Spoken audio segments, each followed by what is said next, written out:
Then you have to break with the occult and all false religion. That's essential.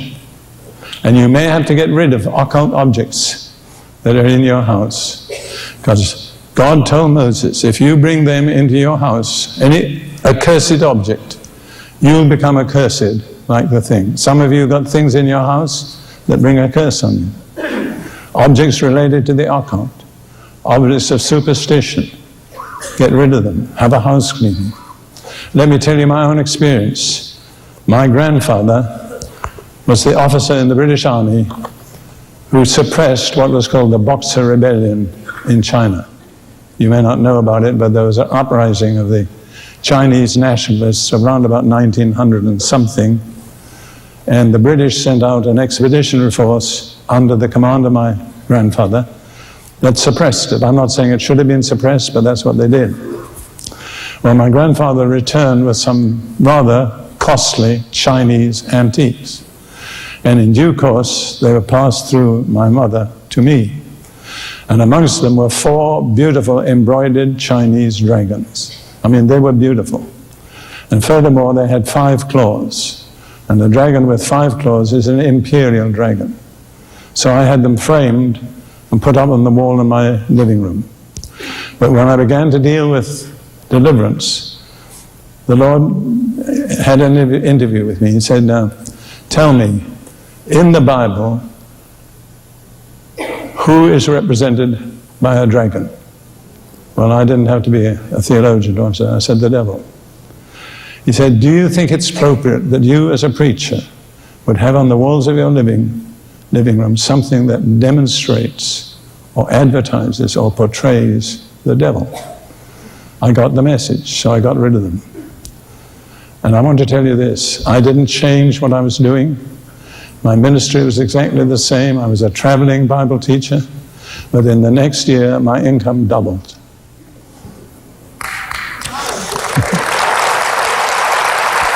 That is speaking a language you can understand. You understand that? It wouldn't have doubled if I hadn't taken away the hindrance, the barrier to God's blessing. So get rid of anything occult. Let me say, one of the most dangerous and subtle forms of the occult is Freemasonry. If you have any relative or you yourself have in any way been involved in Freemasonry, break it off totally. Absolutely. Terminate it, get it out of the house. Don't maintain any connection with it. Some of the most terrible cases of demonization I've seen have been associated with Freemasonry. Forgive all other people. Break with the occult and all false religions. And God warned Moses, he said, if you bring any of those satanic objects into your home, you become a curse like them. Prepare to be released from every curse over your life. We're going to deal with that without going into it. Jesus was made a curse on the cross. That was the last thing that happened to him, that we might be redeemed from every curse and enter into the blessing of Abraham, whom God blessed in all things. There is another book that I have out there called Blessing or Curse, You Can Choose. I think it's the most, if I may say this, the most unique revelation God has given me. Other people speak about casting out demons. I don't know of any other book that deals systematically or thoroughly with the issue of curses. Many people in America and Britain and Europe today don't believe in curses. They think they're superstitious. Believe me, if you go to Africa or Asia, they know curses are real. They're just as real here, but they're dressed up in nice, pretty clothes. So you can be released from a curse. Why? Because on the cross, Jesus was made a curse. That's the only basis of release. Take your stand with God. Come out on God's side. Say, God, I'm your child. I'm your servant. I want to serve you. I want to live for you. I hate anything that comes between you and me. I don't want it. I'm for you.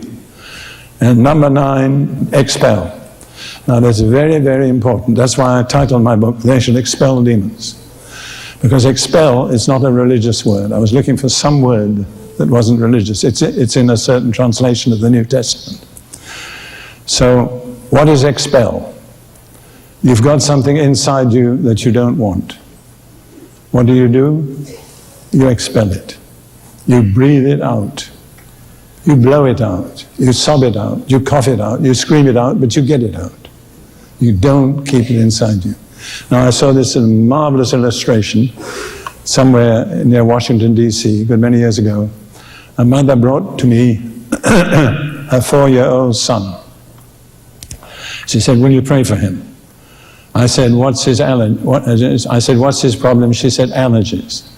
I said, what kind of allergies? She said, food allergies. I said, what's he allergic to? She said, tell me what he isn't allergic to. Well, I said, I'm going to deal with this as an evil spirit. Are you prepared? She said, yes. So then I sat the little boy down and I talked to him in very simple language. I said, there's a bad spirit, a breath inside you that keeps you from eating the things you really like. I'm going to command that spirit to come out in the name of Jesus. I want you to blow it out. Well, he was like a little soldier. I mean, everything was just military. I went through it all. I said, now, come out, you spirit. Now I said, blow it out. And he blew out 4 times. No emotion, nothing. Well, I didn't know what had happened. So I said, well, that's the best I can do. So off he went with his mother. About 3 days later, the mother was back. She said, pray for me. I said, what are your problems? She said, allergies. I said, first of all, tell me what happened to your son. Well, she said, he marched back home with me, marched up to the refrigerator, took out everything he enjoyed, ate it all, and nothing did him any harm.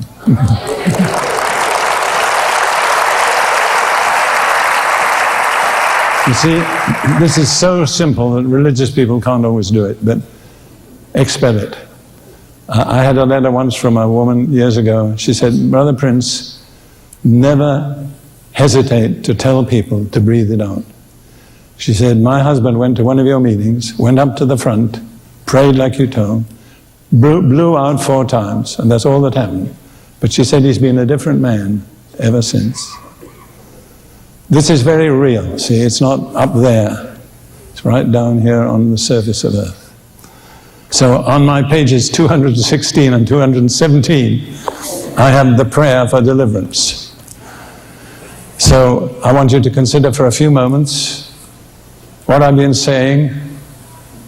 Open your heart and mind to the Lord and say to Him, Lord, is there anything in me that I need to get rid of? Because I want it out.